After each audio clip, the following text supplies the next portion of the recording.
Hello student, welcome to my YouTube channel. तो आज हम स्टार्ट करेंगे क्लास 11th का लेक्चर थर्ड। पिछले लेक्चर में हमने 5.1 के क्वेश्चन किए थे, एक्सरसाइज 5.1 के क्वेश्चन कवर किए थे, ठीक है। और आज के इस लेक्चर में हमारा फर्स्ट टॉपिक है geometrically representation of complex number. हम लोग ये जानेंगे कि कैसे हम लोग कॉम्प्लेक्स नंबर को ग्राफ के थ्रू रिप्रेजेंट कर सकते हैं, ठीक है। और पिछले लेक्चर में आप लोगों को किसी भी क्वेश्चन में अगर कोई भी डाउट हुआ हो तो कमेंट करें, जिससे मैं आपके डाउट को क्लियर कर सकूं। ओके, तो अब हम लोग अपना स्टार्ट करेंगे आज का लेक्चर। आज के लेक्चर का हमारा first topic geometrically representation of complex number, ठीक है।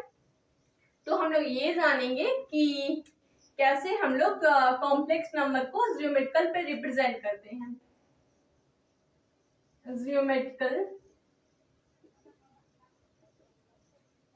ज्योमेट्रिकली रिप्रेजेंट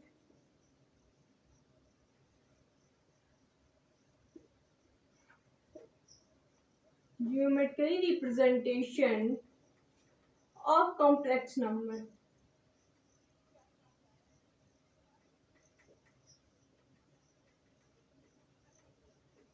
हमें ये जानना है कि हम कैसे कॉम्प्लेक्स नंबर को ज्योमेट्रिकली रिप्रेजेंट करते हैं, ठीक है।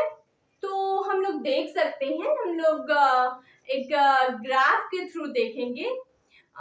दो परपेंडिकुलर लाइन के बीच में हम एक ग्राफ ड्रॉ करेंगे और उसी ग्राफ के थ्रू देखेंगे कि कैसे हम लोग कॉम्प्लेक्स नंबर को ग्राफ पे रिप्रेजेंट कर रहे हैं, ठीक है। तो हम लोग देख सकते हैं, ये हमारे पास एक परपेंडिकुलर लाइन है, ठीक है। ये ओरिजिन है, ये एक्स एक्सिस, ये वाई एक्सिस, एक्स डैश, और ये कोई परपेंडिकुलर लाइन है, ठीक है। तो ये एक परपेंडिकुलर लाइन हो गया, परपेंडिकुलर स्ट्रेट लाइन, और एक ये दो हमारे पास परपेंडिकुलर स्ट्रेट लाइन है, ये वाई वाई डैश और ये पी क्यू, ठीक है। और ये पॉइंट ए है, ठीक है। और ये ओरिजिन है। तो यहाँ पे इससे ये जो लाइन हम लोग मिला रहे हैं, इस लाइन को हम लोग बोलते हैं मॉड ऑफ जेड। इस लाइन को हम लोग क्या बोलते हैं? Mod of Z. इसे हम लोग मॉड ऑफ जेड से डिनोट करते हैं। इसके बीच जो एंगल बनता है इसे थीटा बोलते हैं। ये हो गया, यहाँ पे ये हो जाएगा ए और ये बी, ठीक है।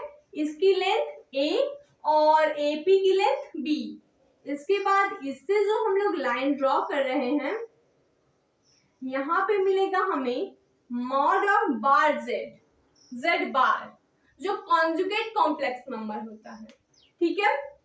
तो हमें इस ग्राफ के थ्रू हमें ये जानना है कि मॉड्यूलस ऑफ कॉम्प्लेक्स नंबर और एम्पलीट्यूड ऑफ कॉम्प्लेक्स नंबर क्या होता है, ठीक है।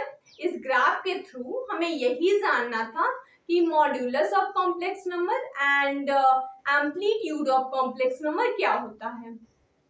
तो यहाँ पे हम ये जानेंगे, कॉम्प्लेक्स नंबर को हम लोग जेड से डिनोट करते हैं, कॉम्प्लेक्स नंबर को हम लोग जेड से डिनोट करते हैं। तो यहाँ पे हमें मॉड्यूलस ऑफ कॉम्प्लेक्स नंबर चाहिए। तो मॉड्यूलस ऑफ कॉम्प्लेक्स नंबर क्या है? यहाँ से मॉड्यूलस ऑफ कॉम्प्लेक्स नंबर क्या मिल जाएगा? ये एंगल थीटा है, ये परपेंडिकुलर लाइन है, तो ये 90 डिग्री का एंगल होगा, ठीक है। ये अगर परपेंडिकुलर लाइन है तो ये 90 डिग्री का एंगल होगा। ये हाइपोटेनस हो गया, तो हाइपोटेनस इक्वल क्या होता है? बेस का रूट में बेस का स्क्वायर प्लस परपेंडिकुलर स्क्वायर। तो यहाँ पे हमें हाइपोटेनस चाहिए, यानी मॉड ऑफ जेड चाहिए।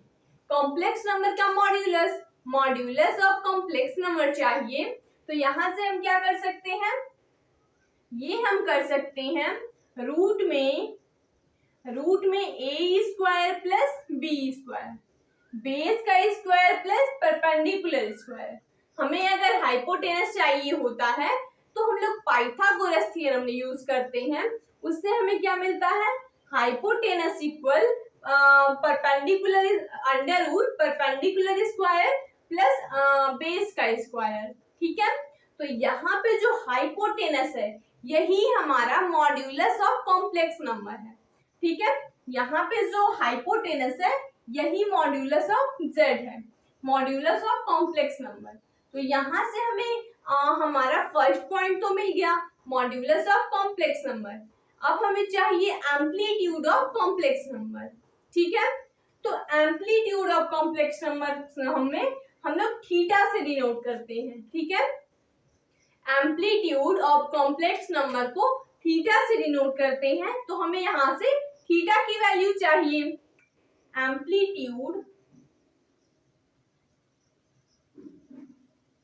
Amplitude of Z, amplitude of Z क्या है, थीटा। तो हमें क्या चाहिए, थीटा की वैल्यू चाहिए। तो थीटा की वैल्यू हो जाएगा, थीटा की वैल्यू निकालने के लिए हम ये देखेंगे कि यहाँ पे हमें परपेंडिकुलर गिवन है और बेस गिवन है, तो इसमें कौन सा ऐसा रेशियो, ट्रिग्नोमेट्रिकल रेशियो होता है जहां से थीटा की वैल्यू निकालने के लिए हमें सिर्फ दो रेशियो की जरूरत पड़े, परपेंडिकुलर और बेस की जरूरत पड़े। तो ऐसे हमारे पास दो रेशियो हैं, पहला tan थीटा और दूसरा cot theta. tan theta equal perpendicular upon में बेस और cot theta equal base upon में परपेंडिकुलर। ठीक है, तो यहाँ पे हम लोग tan थीटा इक्वल यूज कर सकते हैं, tan theta equal perpendicular upon में बेस यानी AP अपॉन में OP। ये O ओरिजिन है तो AP अपॉन में OP, तो AP की वैल्यू क्या है, B और AP अपॉन में OA। ठीक है, तो OA की वैल्यू A। तो यहां से हमें tan थीटा की वैल्यू क्या मिली, B अपॉन में A, लेकिन हमें amplitude of complex number theta है तो हमें थीटा की वैल्यू चाहिए, तो यहां से हम लोग निकालेंगे थीटा की वैल्यू। तो थीटा की वैल्यू हो जाएगा tan इनवर्स B अपॉन में A, tan inverse B upon में A। ये हमारा इस एक्सरसाइज के क्वेश्चन सॉल्व करने के लिए दो फॉर्मूला इंपॉर्टेंट है। इस एक्सरसाइज के क्वेश्चन सॉल्व करने के लिए एक फॉर्मूला हमारे लिए बहुत ही हेल्पफुल होगा, तो आप इन्हें नोट कर लीजिए। इसी बेस पे इसी फॉर्मूले को अप्लाई करके हम लोग इस एक्सरसाइज के क्वेश्चन सॉल्व करेंगे। ठीक है, तो इस जियोमेट्रिकली से हमें सिर्फ modulus of complex number and amplitude of complex number find करना था। ठीक है, तो यहां से हमारा modulus of complex number under root A square plus B square. यहाँ पे ए और बी क्या है, ए और बी कॉम्प्लेक्स नंबर के रियल पार्ट और इमेजिनरी पार्ट है। जो कॉम्प्लेक्स नंबर में रियल पार्ट और इमेजिनरी पार्ट होते हैं वही हमारा ए और बी है। हम लोग कॉम्प्लेक्स नंबर को लिखते हैं a प्लस आई बी, तो वही जो a और b हैं वही कॉम्प्लेक्स नंबर के जो रियल पार्ट और इमेजिनरी पार्ट हैं वही यहाँ पे a और b है। ठीक है, और कहीं कहीं क्वेश्चन में या फिर थियरम में हमें थीटा a और b के जगह x और y दिया जाता है। ठीक है, तो उससे हमें कंफ्यूज होने की जरूरत नहीं है। यहाँ पे a या b हो या फिर x y कोई भी ऐसे वेरिएबल्स हम लोग यूज कर सकते हैं। ठीक है, तो आप इन्हें नोट कर लीजिए। तो हम लोग कुछ एग्जाम्पल के क्वेश्चन करेंगे और इसके बाद हम लोग एक्सरसाइज देखेंगे। ठीक है, तो अब हम लोग देखेंगे amplitude of complex number and modulus of complex number के बेस पे कुछ क्वेश्चन सॉल्व करेंगे।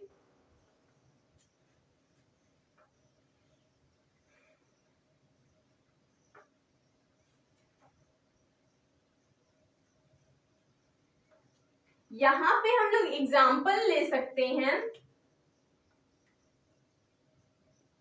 हमारे पास z equal z equal 1 plus I under root 3 दिया गया है। ठीक है, ये हमारे पास कोई कॉम्प्लेक्स नंबर है, ये दिया गया है z इक्वल 1 प्लस आई रूट 3। ठीक है, तो सबसे पहले यहाँ पे हमें रियल पार्ट और इमेजिनरी पार्ट को अलग अलग करना है, जिससे हमें modulus of complex number and amplitude of complex number निकालने में आसानी हो। ठीक है, तो यहाँ पे सबसे पहले हम क्या करेंगे, हम इसे सॉल्व करेंगे। ये हमारे पास कोई कॉम्प्लेक्स नंबर दिया गया है और यहां से हमें फाइंड करना है, find the value of mod of z and theta. ठीक है, तो यहां से हमें निकालना है, तो सबसे पहले हम लोग क्या करेंगे, a और b की वैल्यू फाइंड करेंगे। तो यहाँ से हम लोग कॉम्प्लेक्स नंबर को क्या लिखते हैं, z equal a plus i b, z equal a plus i b. तो इन दोनों से कंपेयर करने के बाद हमें a की वैल्यू क्या मिलेगी, कंपेयर करने के बाद a की वैल्यू 1 एंड b की वैल्यू √3। इन दोनों इक्वेशन से अगर हम कंपेयर करें तो यहाँ से a की वैल्यू 1 और b की वैल्यू √3। ठीक है, तो अब हमें जब a की वैल्यू और b की वैल्यू मिल गई, फाइंड कर लिया हमने, तो अब हम लोग मॉड्यूलस ऑफ कॉम्प्लेक्स नंबर निकाल सकते हैं। तो हम लोग यहाँ पे फॉर्मूला यूज करेंगे, modulus of complex number equal √a² plus b²। तो यहाँ पे हो जाएगा mod of z equal √a की वैल्यू 1 का स्क्वायर प्लस b की वैल्यू √3 का स्क्वायर। ठीक है, अब हम इसे सॉल्व करेंगे, मॉड ऑफ z हमें मिलेगा √1 का स्क्वायर 1 प्लस √3 का स्क्वायर 3 होगा। तो ये हो जाएगा मॉड ऑफ z इक्वल √4 और 4 का जब हम लोग स्क्वायर रूट करेंगे तो ये हमें मिलेगा +-2। तो यानी मॉड्यूलस ऑफ z की वैल्यू 2 मिल गई हमें, मॉड्यूलस ऑफ z की वैल्यू 2। यहां से हमने अपना फर्स्ट पॉइंट फाइंड कर लिया, मॉड्यूलस ऑफ z की वैल्यू। ठीक है, मॉड्यूलस ऑफ z की वैल्यू 2 मिल गई हमें, हमने अपना फर्स्ट पॉइंट फाइंड कर लिया, मॉड्यूलस ऑफ z की वैल्यू 2। अब हमें ये देखना है थीटा की value, amplitude of complex number. अब हम ये फाइंड करेंगे एम्पलीट्यूड ऑफ कॉम्प्लेक्स नंबर। ठीक है, तो एम्पलीट्यूड ऑफ कॉम्प्लेक्स नंबर के लिए हम फॉर्मूला यूज करेंगे, थीटा इक्वल, अभी हमने फॉर्मूला देखा, theta equal tan inverse b upon में a, tan inverse b upon में a। तो ये हो जाएगा theta equal tan inverse b की वैल्यू √3, a की वैल्यू 1। ठीक है, b की वैल्यू √3, a की वैल्यू 1। तो यहां से हो जाएगा थीटा इक्वल tan इनवर्स √3 लिख सकते हैं हम लोग, tan इनवर्स √3। ठीक है, तो अब हमें ये देखना है कि √3 किसकी वैल्यू है, किस रेशियो की वैल्यू है। तो हम ये जानेंगे कि tan π/3 की वैल्यू √3 है। ट्रिग्नोमेट्रिकल टेबल में हमने देखा था, ट्रिग्नोमेट्रिक चैप्टर में कि tan π/3 की वैल्यू √3 होती है। तो यहाँ से √3 के जगह हम लोग tan π/3 पुट करेंगे, तो ये हो जाएगा theta equal tan inverse tan π/3, tan inverse tan π/3। ठीक है, तो यहाँ से ये tan और ये tan कैंसिल हो सकते हैं, ये है tan इनवर्स और ये tan एक दूसरे से कैंसिल हो गए, तो यहाँ से हमें थीटा की वैल्यू क्या मिल गई, π/3, यानी एम्पलीट्यूड ऑफ कॉम्प्लेक्स नंबर क्या मिला हमें, π/3।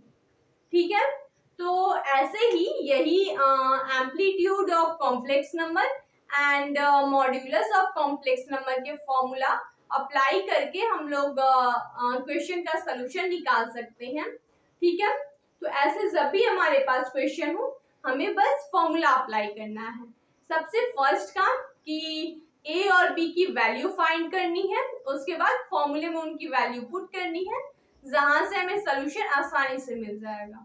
ठीक है, तो आप इन्हें नोट कर लीजिए। तो हम लोग अपना नेक्स्ट टॉपिक देखते हैं। हमारा नेक्स्ट टॉपिक है complex number into polar form. ठीक है, कॉम्प्लेक्स नंबर को हम लोग पोलर फॉर्म में कैसे कन्वर्ट कर सकते हैं, आप इन्हें नोट कर लीजिए। तो हम लोग अपना नेक्स्ट टॉपिक देखते हैं।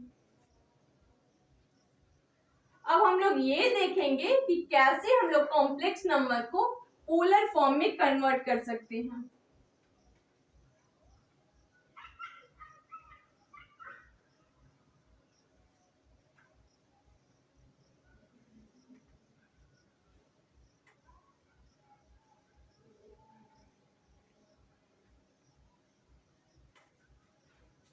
अब हम लोग ये देखेंगे कि complex number into polar form.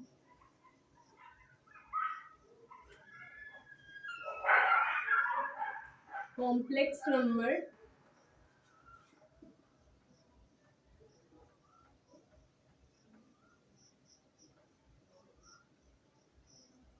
Into polar form. ठीक है, हमें अगर कॉम्प्लेक्स नंबर दिया होगा तो हम कैसे उसे पोलर फॉर्म में कन्वर्ट कर सकते हैं। ठीक है, तो अगर हमारे पास z equal a plus IB दिया हो, ठीक है, इफ z इक्वल हमें दिया गया हो a प्लस IB, ठीक है, तो यहां से इसे हम पोलर फॉर्म में कन्वर्ट कर सकते हैं। पोलर फॉर्म में कन्वर्ट करने के लिए हमें मॉड्यूलस ऑफ कॉम्प्लेक्स नंबर चाहिए और एम्पलीट्यूड ऑफ कॉम्प्लेक्स नंबर। ठीक है, तो यहां से अगर हमारे पास z इक्वल इतना दिया गया है तो मॉड्यूलस ऑफ कॉम्प्लेक्स नंबर क्या होता है, modulus of complex number √a² plus b² and amplitude of complex number ये होता है tan inverse b/a, tan inverse b/a। तो यहां से हमें modulus of complex number and amplitude of complex number given है और इस मॉड्यूलस ऑफ कॉम्प्लेक्स नंबर को हम लोग r से डिनोट करते हैं। ठीक है, r से डिनोट करते हैं। तो जब इसे हम पोलर फॉर्म में कन्वर्ट करेंगे तो हम लिखेंगे into polar form equal r cos theta plus I sin theta, r cos theta plus I sin theta. तो यहां से r क्या हो गया, मॉड्यूलस ऑफ कॉम्प्लेक्स नंबर और theta amplitude of complex number. तो अगर किसी भी क्वेश्चन में हमें modulus of complex number and amplitude of complex number given हो तो वहां से हम पोलर फॉर्म में कन्वर्ट कर सकते हैं। उस कॉम्प्लेक्स नंबर को हम लोग पोलर फॉर्म में कन्वर्ट कर सकते हैं। तो जैसे पिछले क्वेश्चन में हमें r की वैल्यू क्या पता थी, पिछले एग्जांपल में जो मैंने लिया था r की वैल्यू 2 एंड थीटा की वैल्यू π/6 दिया गया था। π/6 हमने π/3 हमने फाइंड किया था।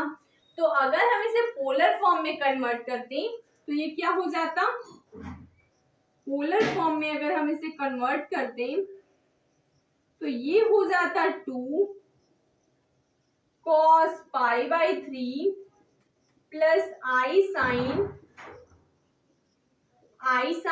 π/3।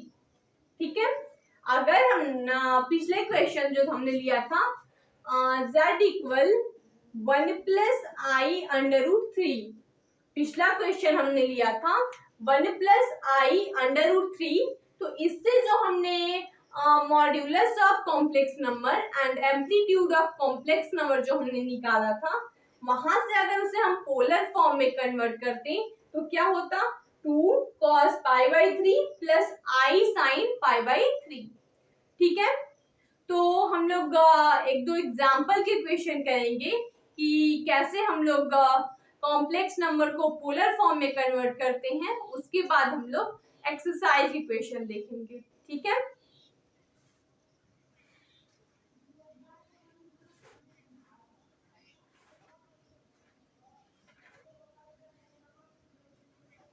अब हम लोग एग्जाम्पल के क्वेश्चन लेंगे।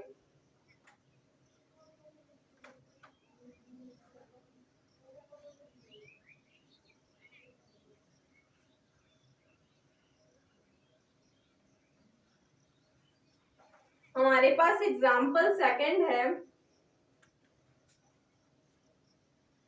एग्जाम्पल सेकंड है z equal 3 - 4i, 3 - 4i, find the value of mod of z and theta, and also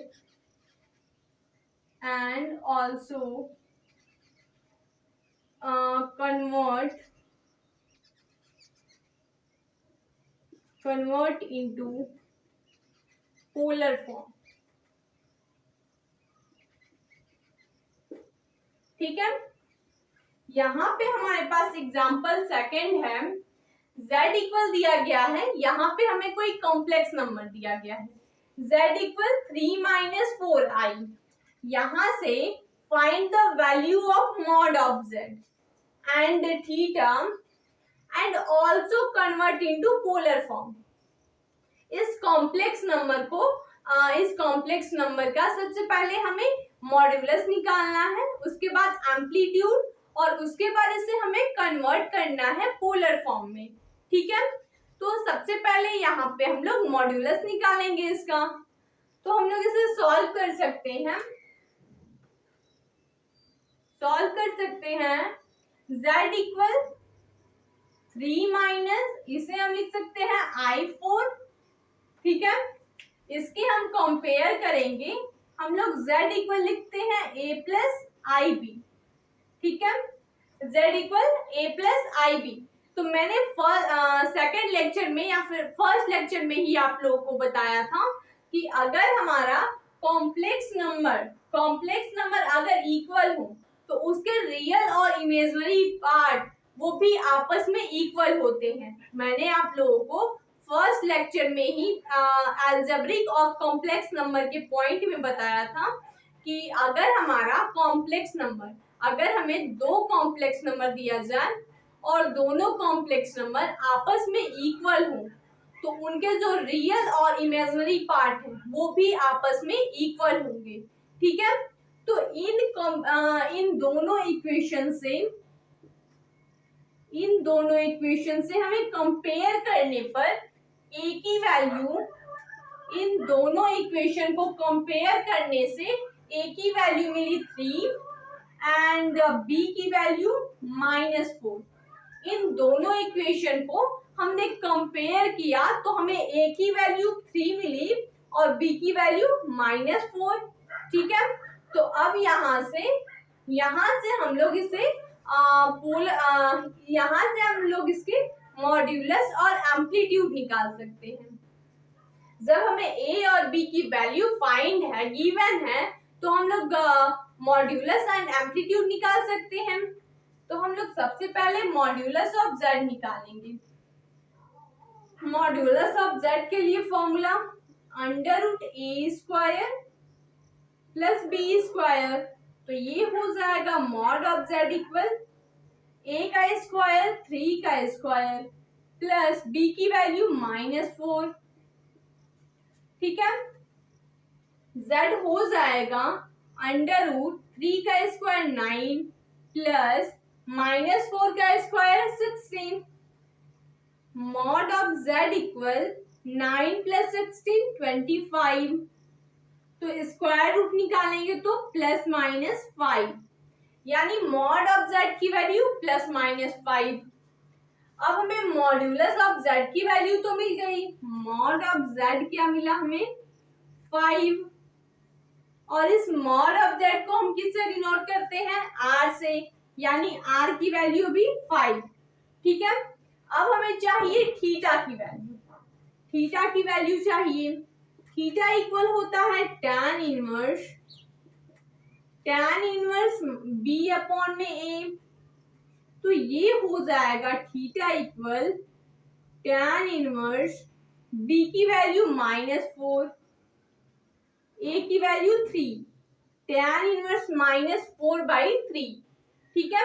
यहां से हमें थीटा की वैल्यू मिल गई।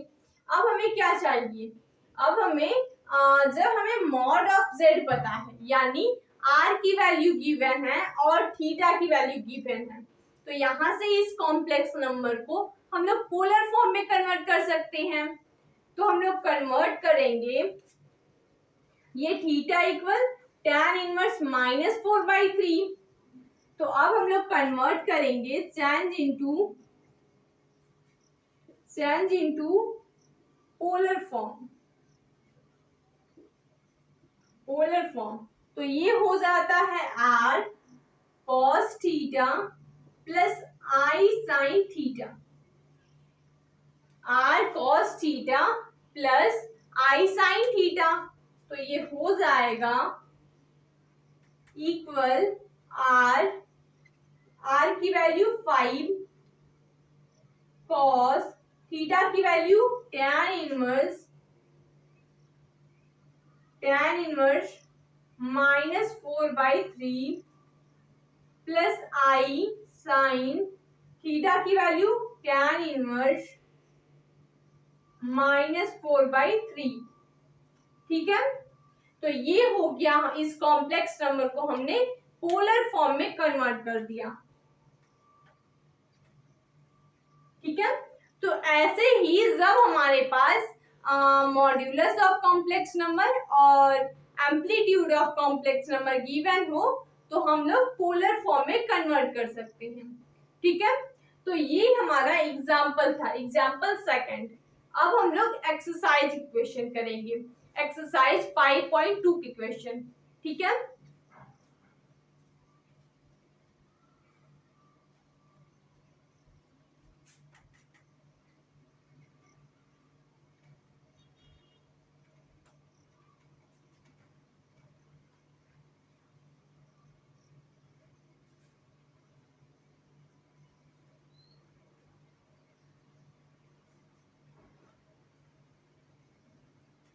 अब हम लोग एक्सरसाइज 5.2 के क्वेश्चन देखेंगे।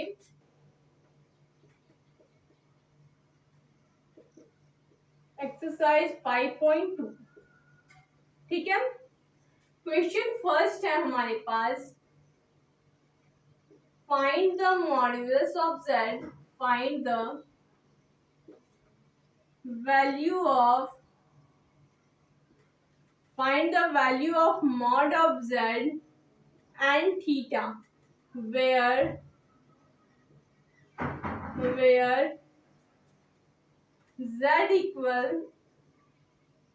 -1 minus I √3, एंड सेकंड है, ये फर्स्ट है, सेकंड पॉइंट है z इक्वल -√3 प्लस I, ठीक है। ये हमारे पास क्वेश्चन फर्स्ट है, एक्सरसाइज 5.2 का फर्स्ट क्वेश्चन। हमें फाइंड करना है value of mod of z, mod of z की वैल्यू फाइंड करना है, साथ ही थीटा की वैल्यू यानी एम्पलीट्यूड की वैल्यू, ठीक है। और जहां पे हमें z इक्वल दिया गया है -1 माइनस I √3, और second point z equal -√3 plus I. ठीक है, तो सबसे पहले हम फर्स्ट पॉइंट सॉल्व करेंगे। मैंने सबसे पहले बताया था कि हमें a और b की वैल्यू फाइंड करनी है, यानी उसके कॉम्प्लेक्स नंबर के रियल और इमेजिनरी पार्ट की वैल्यू फाइंड करनी है। ठीक है, तो फर्स्ट पॉइंट को हम लोग सॉल्व करेंगे तो क्या हो जाएगा, हम लोग z इक्वल क्या लिखते हैं, a प्लस आई बी। इस इक्वेशन a एंड b इन दोनों से कंपेयर करेंगे। इक्वेशन a एंड b से जब हम कंपेयर करेंगे तो हमें a की वैल्यू -1 और b की वैल्यू -√3, इन दोनों इक्वेशन से हम लोग कंपेयर करेंगे। अगर हमारा कॉम्प्लेक्स नंबर इक्वल है तो रियल नंबर और रियल पार्ट और इमेजिनरी पार्ट भी इक्वल होंगे। तो इसलिए इसका रियल पार्ट है -1, तो a की वैल्यू -1 और इमेजिनरी पार्ट -√3, तो b की वैल्यू -√3। ठीक है, तो अब हम क्या करेंगे, अब हमें a और b की वैल्यू गिवन है, तो हम लोग मॉड ऑफ z फाइंड करेंगे। ठीक है, मॉड ऑफ z इक्वल होता है √a² प्लस b²। तो ये हो जाएगा mod of z equal a की वैल्यू -1 प्लस b की वैल्यू -√3। इसके बाद -1 का स्क्वायर +1, √3 का स्क्वायर 3। ठीक है, इसकी वैल्यू √4। तो यहां से मॉड ऑफ z की वैल्यू +-2। ठीक है, +-2। तो अब हमें क्या चाहिए, अब हमें मॉड ऑफ z तो फाइंड कर लिया, अब हमें एम्पलीट्यूड चाहिए फर्स्ट पॉइंट का। तो एम्पलीट्यूड फाइंड करेंगे, theta equal tan inverse b upon में a, tan inverse b upon में a।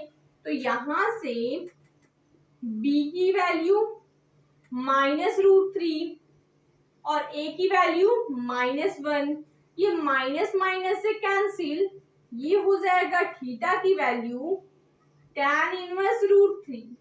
अभी मैंने पिछले ही एग्जांपल में बताया था कि √3 जो है tan π/3 की वैल्यू है। ठीक है, तो यहाँ पे हम लोग पुट करेंगे tan π/3, tan इनवर्स tan π/3। तो ये tan जो है tan इनवर्स से कैंसिल हो जाएगा, तो थीटा की वैल्यू π/3, थीटा की वैल्यू π/3। ठीक है, तो ऐसे ही हम लोग क्वेश्चन सॉल्व कर सकते हैं। ऐसे ही हमारे पास सबसे पहले हम लोग a और b की वैल्यू फाइंड करेंगे। ठीक है, रियल पार्ट और इमेजिनरी पार्ट। इसके बाद हम लोग मॉड्यूलस ऑफ कॉम्प्लेक्स नंबर का फॉर्मूला यूज करेंगे और एम्पलीट्यूड ऑफ कॉम्प्लेक्स नंबर का, जहां से हम सोल्यूशन फाइंड कर सकते हैं। ठीक है, तो आप इसे नोट कर लीजिए। तो हम लोग सेकेंड पॉइंट सॉल्व करेंगे। अब हम लोग सेकेंड पॉइंट सॉल्व करेंगे।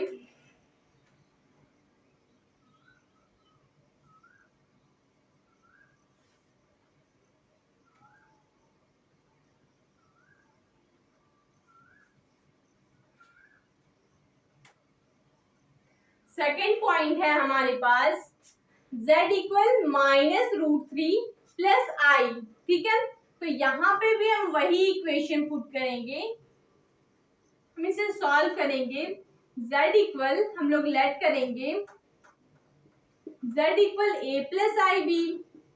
अब हम लोग इसकी कंपेयर करेंगे, दोनों इक्वेशन का आपस में कंपेयर करेंगे। तो z अगर इक्वल है तो a की वैल्यू -√3 के और b की वैल्यू 1 के इक्वल होगी, यानी यहां से a की वैल्यू -√3 और b की वैल्यू 1। ठीक है, तो अब हमें जब a और b की वैल्यू फाइंड कर ली तो अब यहाँ से हम लोग mod of z and amplitude of complex number find कर सकते हैं। तो अब हम लोग निकालेंगे mod of z, under root A square plus B square. तो ये हो जाएगा mod of z equal a की value minus root 3 plus b की वैल्यू 1। यहां से माइनस रूट 3 का स्क्वायर प्लस 3 और 1 का स्क्वायर 1 अंडर रूट 4। तो मॉड ऑफ जेड की वैल्यू प्लस माइनस 2। ठीक है, मॉड ऑफ जेड की वैल्यू तो फाइंड कर ली। अब हमें थीटा की वैल्यू चाहिए। तो थीटा की value tan inverse B upon A, tan inverse B की वैल्यू 1, ए की value minus root 3 minus root 3।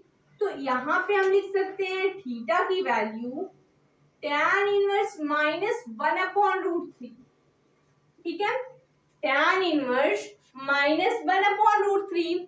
और हमने ट्रिग्नोमेट्रिक टेबल में जाना था कि minus 1 upon root 3 tan 5 pi by 6 की वैल्यू है। tan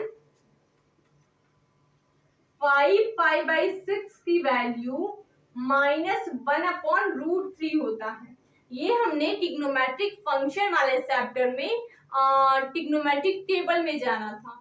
ठीक है, तो यहां से हम देख सकते हैं थीटा इक्वल tan इनवर्स, हम लोग माइनस के 1 बाई रूट 3 के जगह tan 5 पाई बाई 6 पुट करेंगे। tan 5 पाई बाई 6, tan से tan कैंसिल, थीटा की वैल्यू 5 पाई बाई 6। ठीक है, यही हमारा सोल्यूशन होगा, यही इस क्वेश्चन का सोल्यूशन होगा। ठीक है, तो ऐसे अब हमारे पास क्वेश्चन होंगे। तो हम लोग यहाँ से सबसे पहले ए और बी की वैल्यू फाइंड करेंगे, उसके बाद मॉड्यूलस और एम्पलीट्यूड का फॉर्मूला अप्लाई करेंगे। ठीक है, और वहां से क्वेश्चन आसानी से सॉल्व हो जाएगा। ठीक है, तो आप इसे नोट कर लीजिए। तो हम लोग नेक्स्ट क्वेश्चन देखेंगे।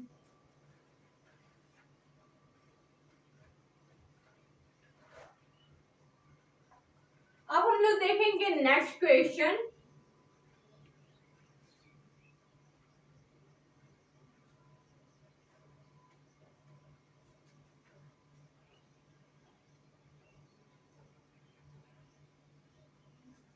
नेक्स्ट क्वेश्चन सेकंड है हमारे पास।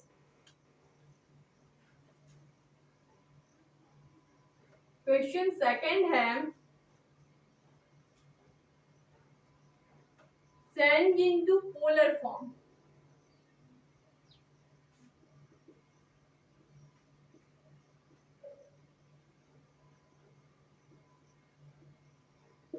where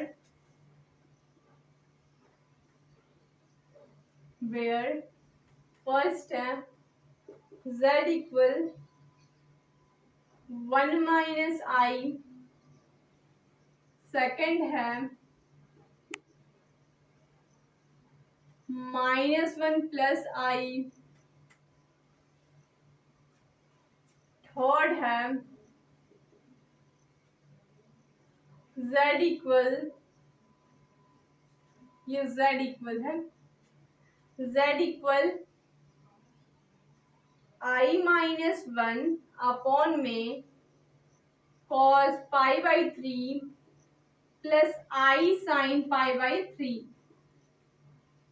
ठीक है, और क्वेश्चन थर्ड है हमारे पास 1 प्लस आई अपॉन में 1 माइनस आई माइनस 1 माइनस आई अपॉन में 1 प्लस आई।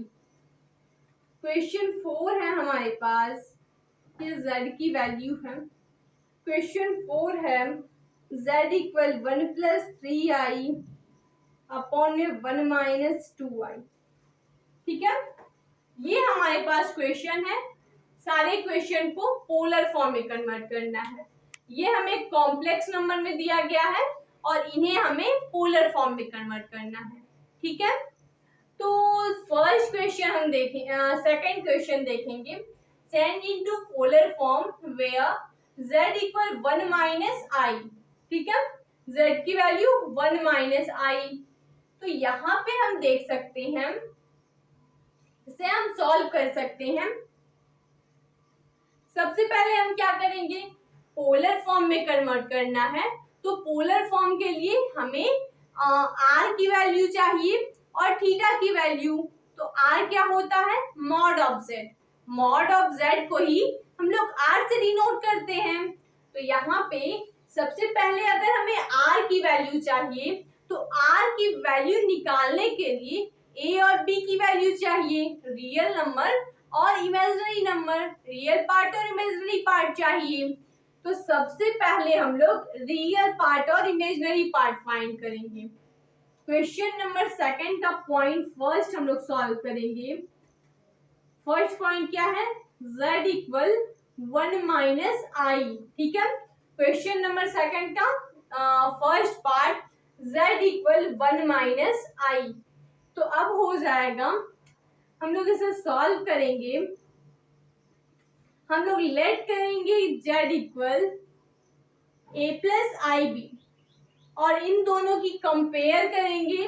तो a की वैल्यू 1 एंड b की वैल्यू -1, a की वैल्यू 1 और b की वैल्यू -1। तो अब हमें चाहिए मॉड ऑफ z।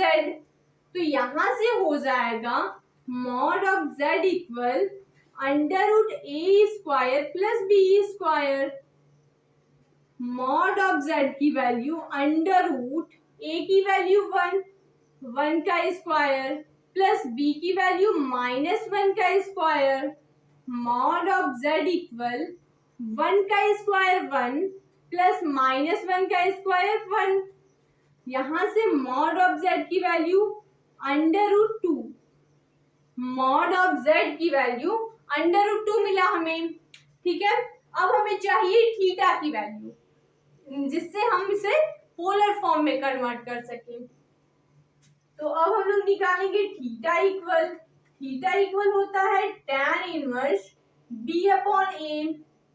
तो b की वैल्यू tan इनवर्स b की वैल्यू -1, a की वैल्यू 1, थीटा इक्वल हो जाएगा tan इनवर्स -1। और हमें पता है, हम लोग जानते हैं कि -1 tan 3π/4 की वैल्यू होती है, tan 3π/4 की वैल्यू -1। तो यहाँ पे हम लोग -1 के जगह हम क्या लिखेंगे, tan 3π/4। तो tan इनवर्स से कैंसिल हो जाएगा और थीटा की वैल्यू 3π/4। अब हम लोग चेंज करेंगे पोलर फॉर्म में। तो लिखेंगे change into polar form, change into polar form. Polar form में कन्वर्ट करने के लिए r cos theta plus i sin theta, r cos theta plus i sin theta. बस हमें यहाँ पे r और थीटा की वैल्यू पुट करनी है। तो ये हो जाएगा, implies that r की वैल्यू √2, cos थीटा की वैल्यू 3π/4 प्लस i sin 3π/4। यही हमारा आंसर होगा। यही हमने पोलर फॉर्म में कन्वर्ट किया। हमने z की वैल्यू कॉम्प्लेक्स नंबर को पोलर फॉर्म में कन्वर्ट किया, ठीक है। और कॉम्प्लेक्स नंबर को पोलर फॉर्म में कन्वर्ट करने के लिए सबसे जरूरी mod of z and amplitude, ठीक है। मॉड ऑफ z और एम्पलीट्यूड अगर गिवन हो तो हम लोग पोलर फॉर्म में कन्वर्ट कर सकते हैं। तो ऐसे ही हम लोग इसे भी कन्वर्ट करेंगे। यहाँ पे a की वैल्यू -1 और b की वैल्यू +1 हो जाएगी, ठीक है। तो आई होप कि ये क्वेश्चन आप लोग सॉल्व कर सकते हैं। ये आप लोगों के लिए होमवर्क के लिए है।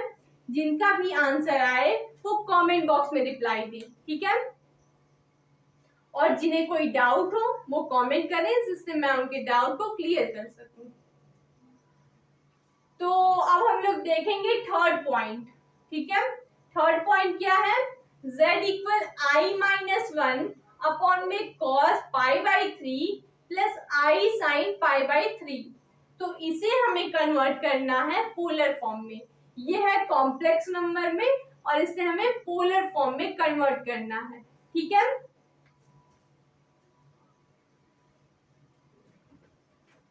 तो अब हम लोग देखेंगे थर्ड पॉइंट।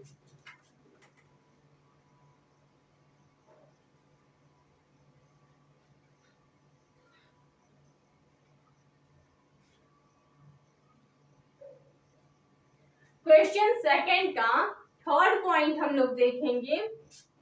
थर्ड पॉइंट क्या दिया गया है, z equal i minus one upon में कॉस पाई बाई थ्री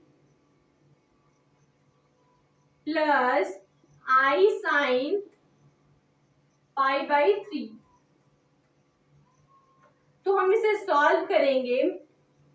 सबसे पहले इसे हम लोग a प्लस आई बी के फॉर्म में लाएंगे, ठीक है, जहां से हमें कंपेयर करें और a और b की वैल्यू फाइंड कर सकें, ठीक है। तो हम लोग इसे a plus i b form में लाने के लिए z equal i minus one upon में cos पाई बाई थ्री की वैल्यू 1/2, तो यहाँ पे हम रखेंगे 1/2 plus i sine pi by three की वैल्यू √3/2, √3/2। इसका डिनोमिनेटर सेम है तो इन्हें हम ऐड कर सकते हैं। तो ये हो जाएगा z equal i minus one upon में ये हो जाएगा 1 प्लस आई √3 होल अपॉन में 2। इस 2 की मल्टीप्लाई न्यूमरेटर में होगी तो ये हो जाएगा 2i माइनस 2 अपॉन में 1 प्लस आई √3, ठीक है। यहां से हमें क्या मिला, 2i माइनस 2 अपॉन में 1 प्लस आई √3। अब हम लोग 1 प्लस आई √3 1 माइनस आई √3 का न्यूमरेटर और डिनोमिनेटर में मल्टीप्लाई करेंगे।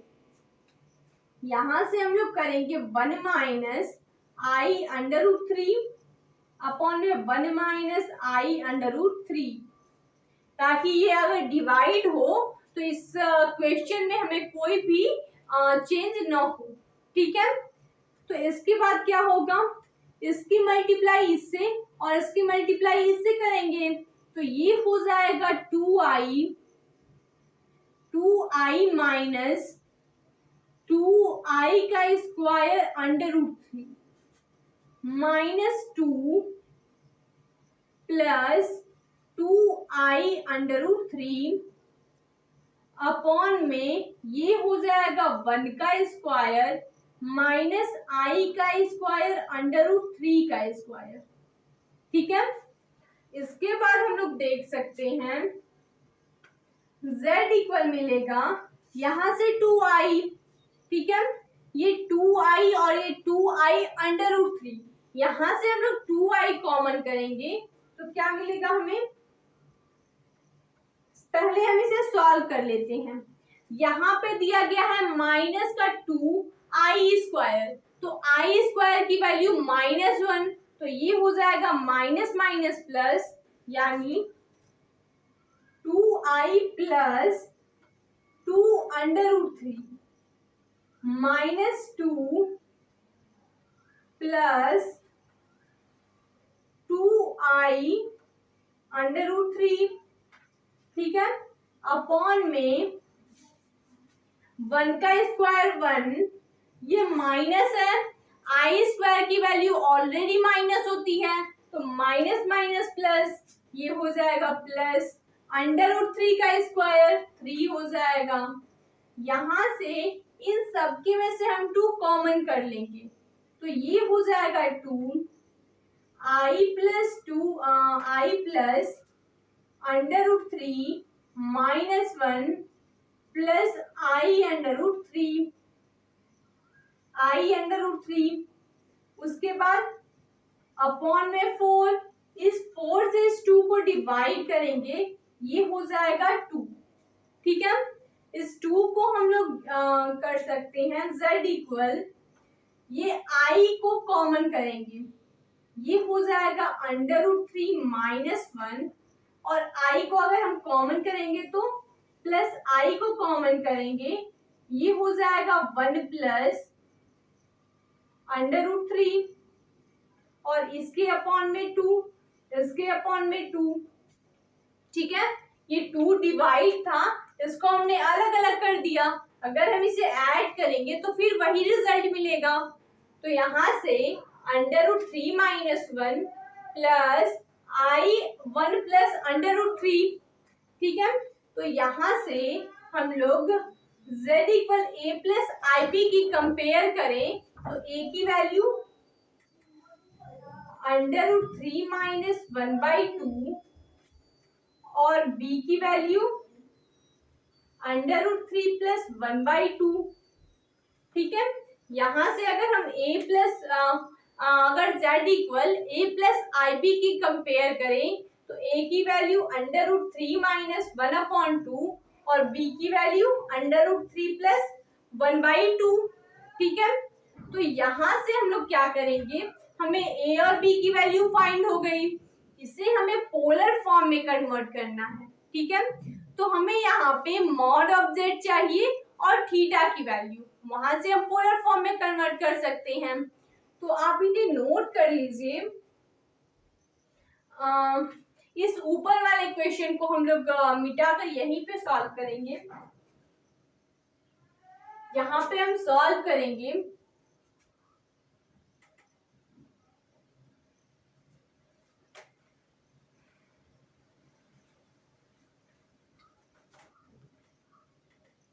ठीक है, यहाँ पे हम लोग मॉड ऑफ z और एम्पलीट्यूड ऑफ z निकालेंगे।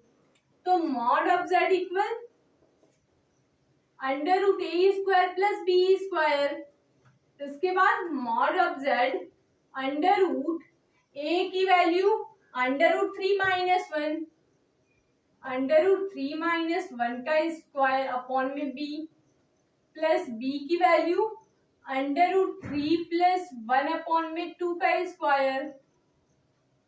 ठीक है, इसे हम सॉल्व करेंगे, यहां हो जाएगा, ये 2 है, ये हो जाएगा 1/2 का अलग स्क्वायर, ये हो जाएगा 1/4, ये होगा अंडर रूट 3 का इसका होल स्क्वायर का फॉर्मूला यूज करेंगे, ये हो जाएगा 3 plus 1 minus 2 under root 3 upon में 4 प्लस ये हो जाएगा 3 plus 1 plus 2 under root 3 upon में 4। डिनोमिनेटर सेम है, न्यूमरेटर को हम लोग ऐड कर सकते हैं, तो ये हो जाएगा मॉड ऑफ z इक्वल, यहाँ पे क्या हो जाएगा 4 प्लस 4, ये हो जाएगा 8 और ये 2 अंडर रूट 3 कैंसिल अपॉन में 4, तो यहाँ पे हो जाएगा 2, यानी मॉड ऑफ z की वैल्यू अंडर रूट 2। यहां से हमें मॉड ऑफ z की वैल्यू अंडर रूट 2 मिल गई। ठीक है, मॉड ऑफ z की वैल्यू अंडर रूट 2।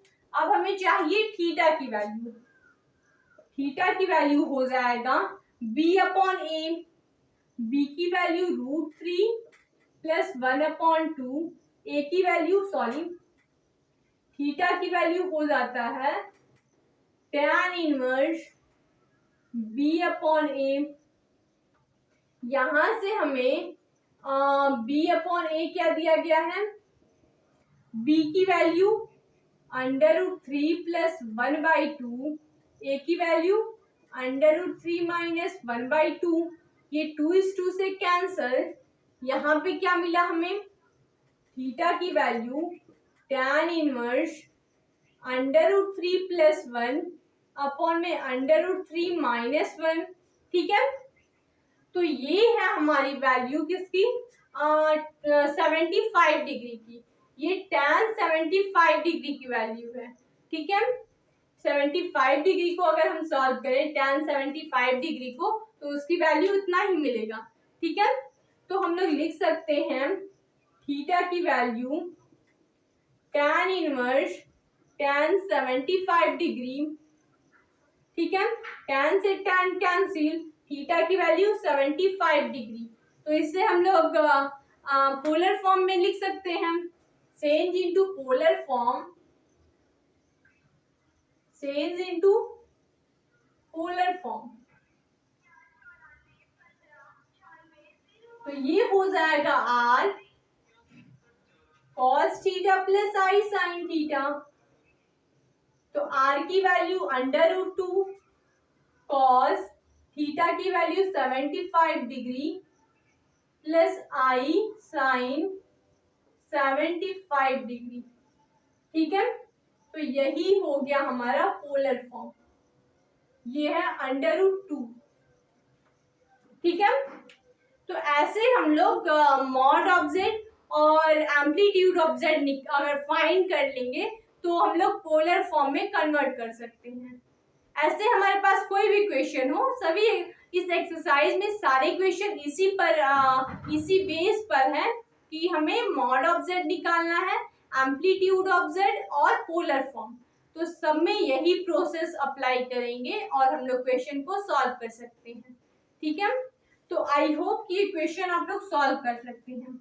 ये दोनों क्वेश्चन आप लोग कमेंट बॉक्स में इनका आंसर लिखेंगे, ठीक है। और अगर आप लोग को इस लेक्चर में किसी भी क्वेश्चन में कोई भी डाउट हो तो आप कमेंट करें, जिससे मैं आपके डाउट को क्लियर कर सकूं। अब हम लोग नेक्स्ट लेक्चर में एक्सरसाइज 5.3 के क्वेश्चन देखेंगे, ठीक है।